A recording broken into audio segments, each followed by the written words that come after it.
Hello everyone, welcome to my channel, Tarot and Oracle for the Soul.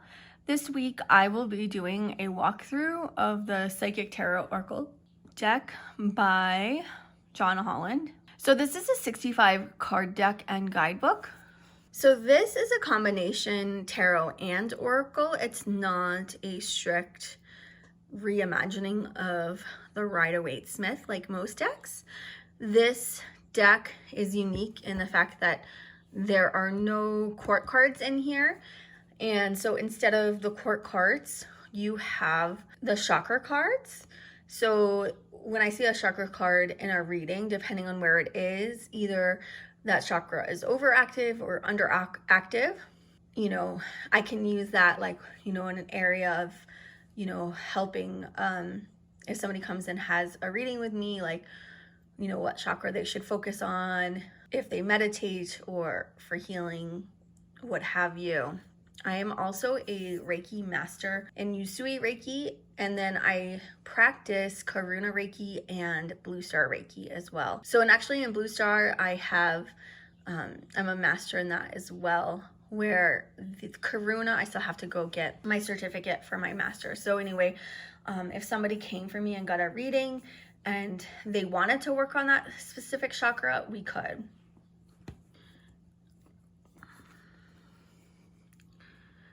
So this says, the 65 beautifully illustrated cards in this deck will create a powerful bridge between your psychic abilities and the ancient knowledge and meanings of the tarot, and will help you develop intuitive insight about all areas of your life, including love and relationships, business matters, and even career changes. I have to say that this is my go-to deck when I'm giving professional tarot readings. This, and of course my Thoth. The Thoth is the deck that I learned on. It's interesting. I kind of later on learned the Rider-Waite system, but this is really the deck that I use for comparison, because I had walked away from this deck for a few years and picked up this deck and the Psychic Heart Tarot by John Holland, which you will see a flip through of that one coming up soon as well. The minute I got this deck, I fell in love. It is so intuitive. You don't even have to know any tarot system to understand these cards. So for their contents, we have introduction, understanding the card structure, getting started, card spread, psychic development, color interpretation, numerology, symbols, and images. Now it's interesting because even if I use a Rider-Waite-Smith themed deck, I do take hits from color theory, and I use numerology and of course symbols and images. I really need cards that are clear and concise with scenery and symbols and tell a story. I do not like abstract cards at all. My rational brain panics and I literally shut down, and I can't give readings. Like I was saying, there's no court cards, but they also changed. John Holland also changed. The Fool is now New Beginnings. So the key words are changed on the major arcana cards, and it really makes a lot of sense, and so it doesn't throw me off. It's a gentler deck, gentler messages, but it still gets the message across, which I love that. I have unfortunately had to give my first day working at Strega. I had to give a woman very bad news with this deck, and it was horrible. She ran out of the room crying. She forgot a purse. I felt horrible. I hate giving negative messages. I try, if there's any way that I can make it positive, I try to be as positive, because, you know, nothing is set in stone. We have the ability to change outcomes. And so I impress that on people a lot. You know, if you don't like it, change it. So instead of having the coins or pentacles, we have physical with a red border. And then we have, instead of cups, we have emotions with a green border. Instead of swords, we have mental with the indigo border, and instead of wands, we have spirit, the violet border. And then we have all the chakra cards, and then recommended resources about the artist and author. Now the book, I honestly never read the book. When I first picked these up, I just started playing with the deck. And some cards, some decks you can do that, and this one is one of them. I honestly, when I first started, I didn't really read books. I didn't really care because I do read intuitively. So if the cards, you know, jive, if I jive with the cards, then I don't, you know, why do I need to look at the book?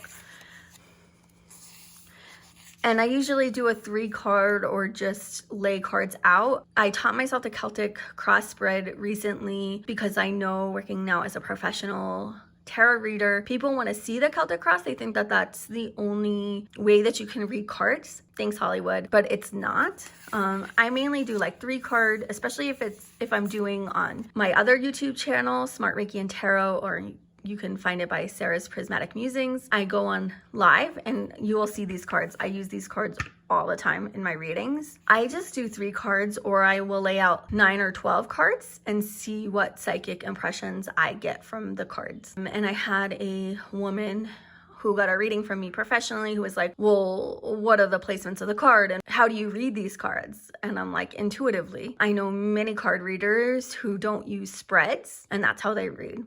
Because when you're reading psychically, when you're reading intuitively, I don't need to know that, okay, this card is, you know, this and this card is that. And I just don't need that, but I've started to change that. So I learned the Celtic cross, and people you know, with professional readings, responding a lot better. Now, if I'm going to just give a reading to a friend or for myself, I still just use my method, but that's okay. So then here we're getting into psychic development and what is clairsentience, clairaudience, clairvoyance, and then here's the color interpretations. And I would say that this book is, I have recently read it within the last few months. It's interesting because, you know, I've always kind of read that way using color theory and numerology, but coming back and it's like, I wonder if this deck kind of subconsciously influenced me on that.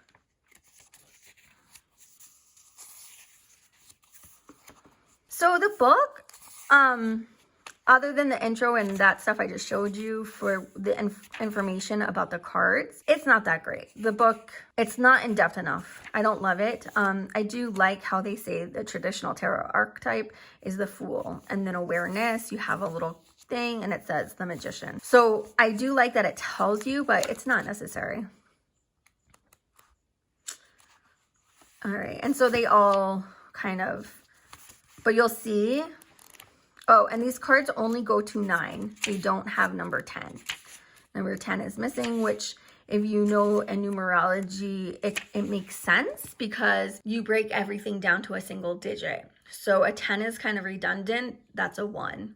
So I understand that that's why John Holland did that. Or, you know, that's my interpretation of why he didn't have a 10 card, because a 10 in numerology goes back down to 1. So I don't use the book at all when I do readings with this, and that's fine. So the inside of the box matches the back of the cards, which is kind of cool.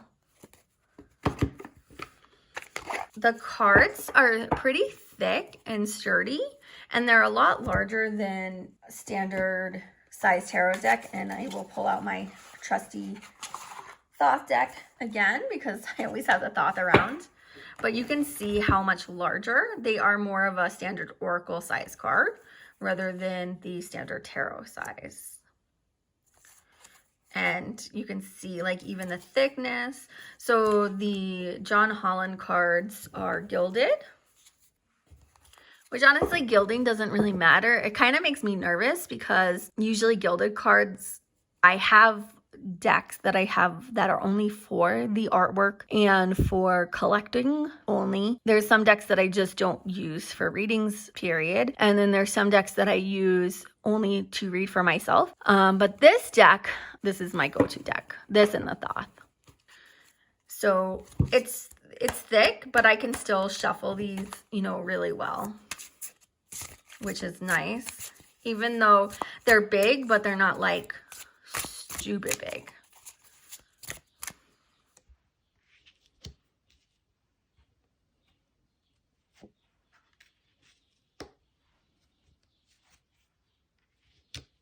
So what I really like about these cards is its use of colors and its use of, you know, like this says fertility, and you have the heart chakra highlighted, and she's like in an egg because her mind is the fertile ground, right?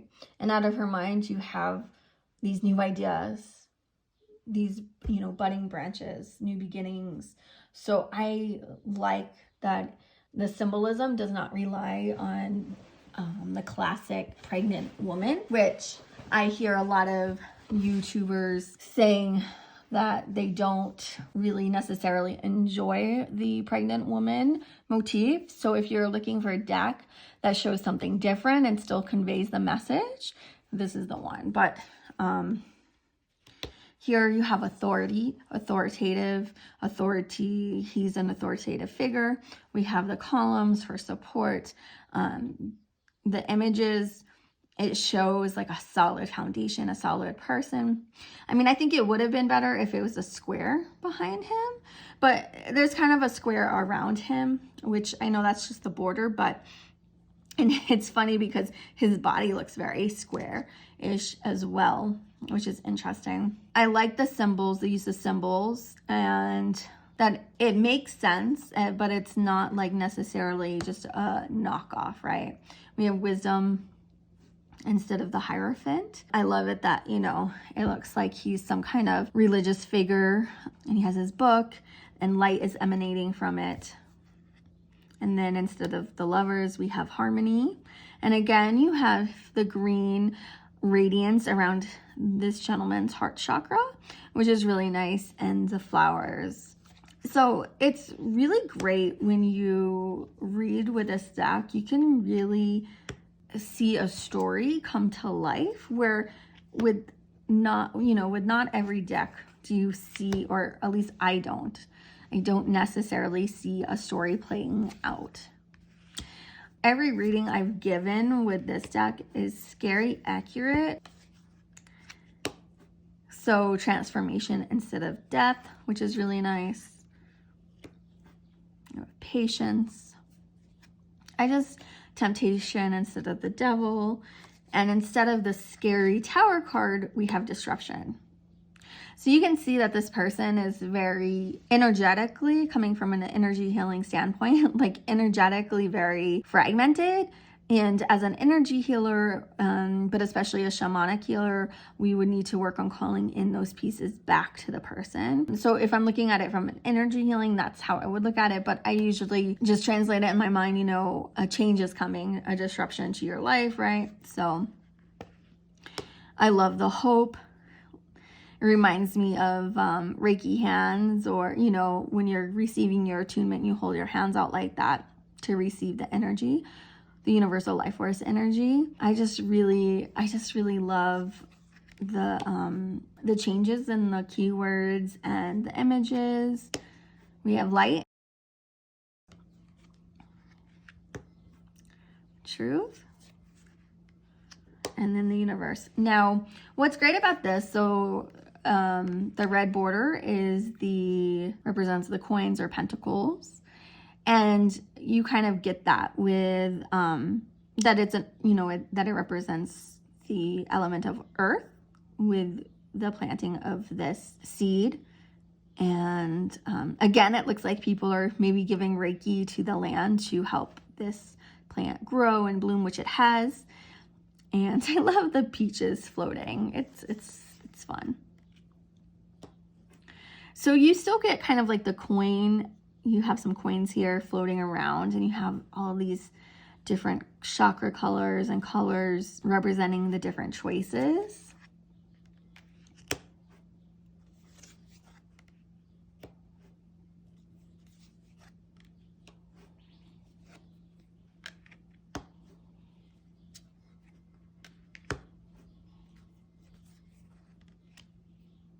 When I've been getting this card lately, it's to symbolize people going on a trip, on a vacation. It doesn't necessarily mean they're going boating, but they're getting away. Now, again, the blue border represents swords. It's not considered swords, though, in this system. It is considered mental, and these are considered indigo borders. And I really like how this kind of shows like two aspects, you know, it's almost like two sides of him are arguing, and he can't decide which side he's going with. Is he gonna go with the right or the left? I like this representation.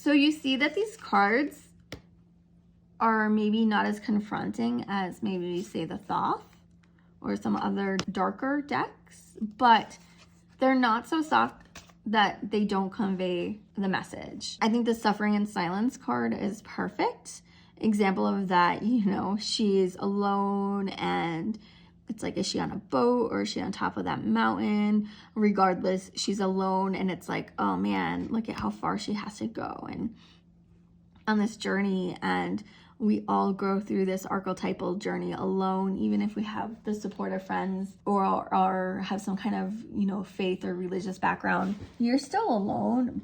And of course, at times we are surrounded by friends, and at times we're not. So I just really like these cards. The green border is emotions, and going with that theme of showing what the actual like suit represents, you have the cups.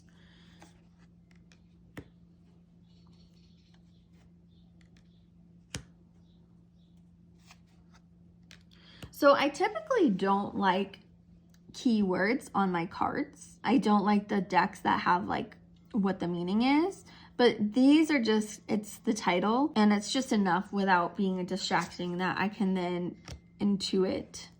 Because sometimes when it has too many keywords, it's like, well, it's right there. What do I need to do as your psychic tarot reader? Like, you know.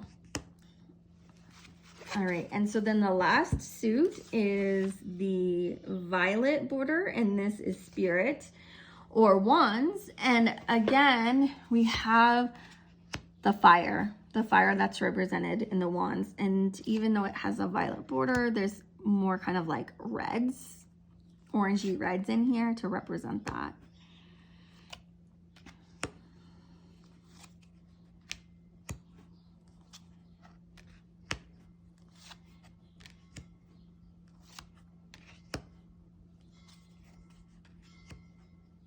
All right, and then here's the chakra cards. So we have the 7 major chakras. It doesn't deviate from the 7 major chakras.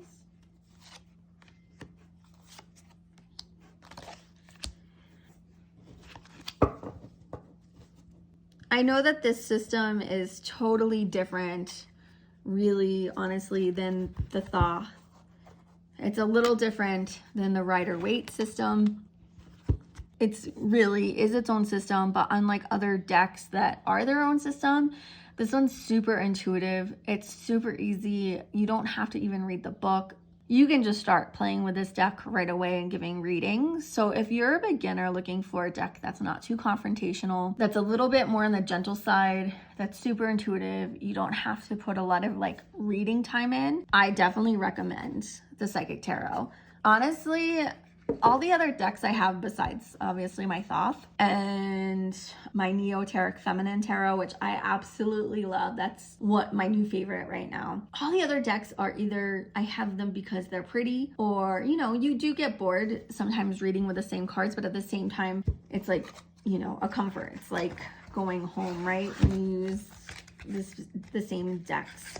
So truly the only decks I really need for tarot are my Psychic Heart Tarot, because a lot of people, especially when they want their free 3-card reading on my Smart Tarot and Reiki channel, when I go live, I always use this deck and this deck. These are the 2 main ones. Now, if you come to me in person, I do use my Thoth or the Neoteric as well. And then I will sometimes throw in my Doreen Virtue and Angel cards, because I personally really like working with angels and I like the messages. And plus, the part of the country I live in is very Christian, very Catholic, very fundamentalist, very extreme religions. There's a lot of Mormons, there's Mennonite, there's, like I said, the fundamental Christians. There's, it's not necessarily safe to go around like maybe with a Thoth deck. These decks aren't as confronting or as scary. They don't have as much stigma attached. So I do find it interesting that I get questioned from people around here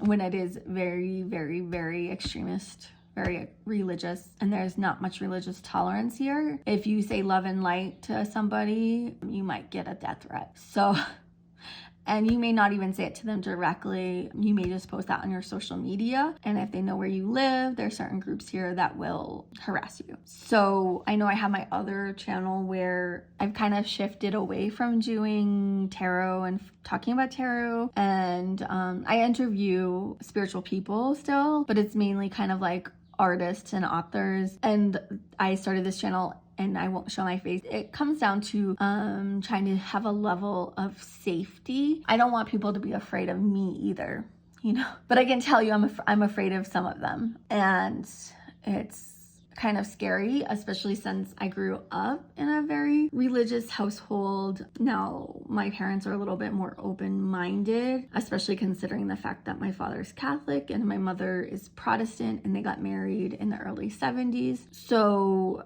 they're not totally closed off, but I had to go to both churches. I had to be baptized in both churches. I had to receive my communion in both churches. I was forced against my will to go through confirmation in the Catholic Church. So, it's like, this is my background. I'm used to having to hide.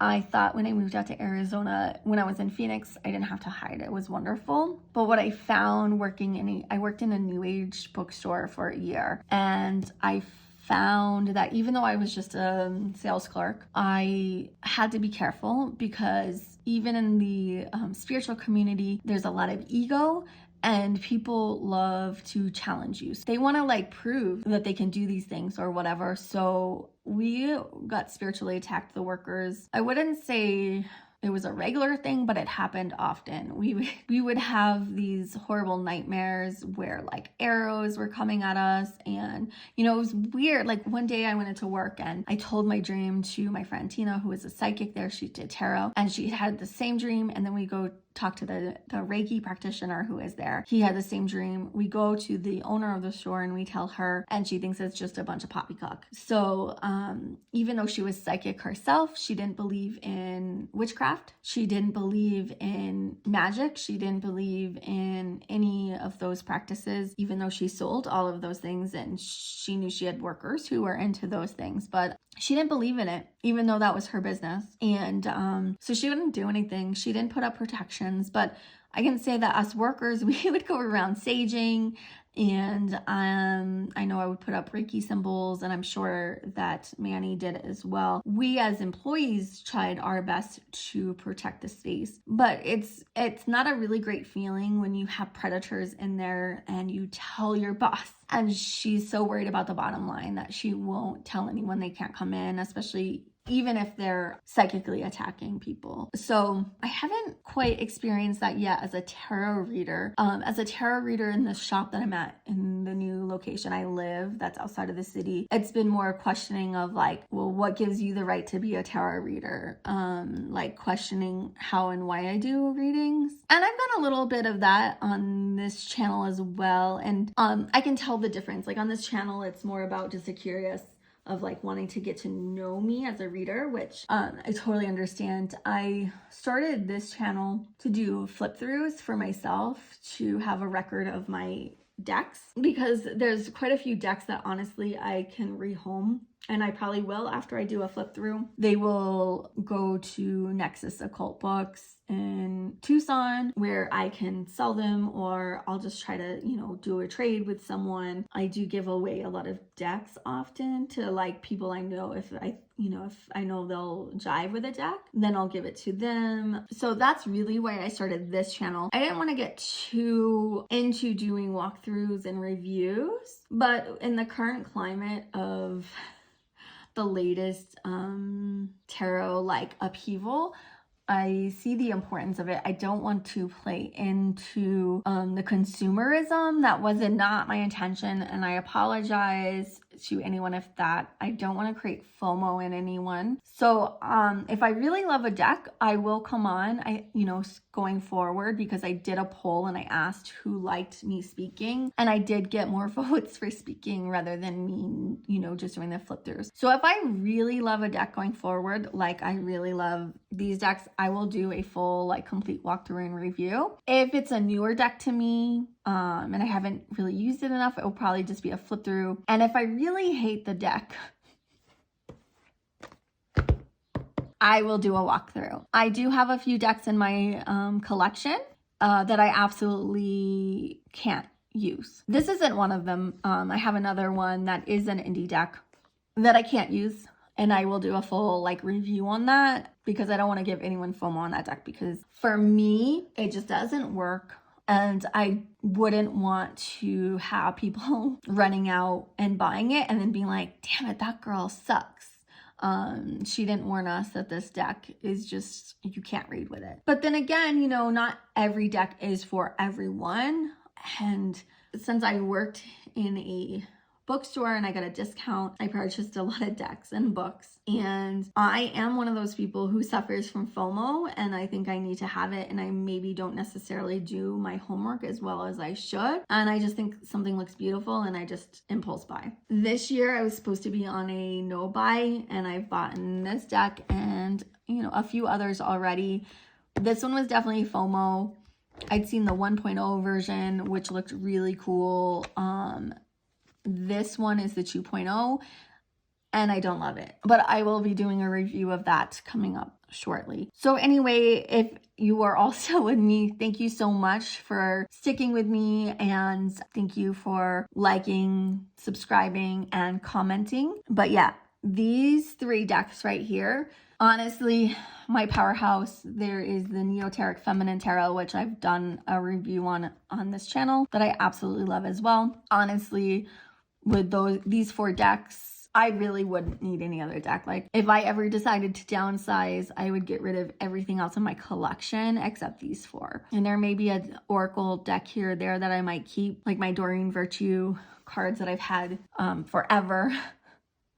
I bought them when I first started out doing Reiki and getting into this, probably back in 2007. So that deck has been with me for a long time, and I know that her stuff's out of print. So I would probably keep my Doreen Virtue decks, even though they're a little fluffy, and I didn't use them for a long time, but I'm glad I kept them because, like I said, first of all, they're out of print. And second of all, living in a very religious community now, it kind of bridges that gap between people being curious, and when you pull out an angel deck, people go from being kind of apprehensive or scared to oh, that's cool. And I know that Doreen Virtue's angel decks are really what opened the door for me to explore tarot, because like I said, I was raised very, very religious. Luckily my community wasn't like this community here. It was superficially accepting, even if they weren't really accepting.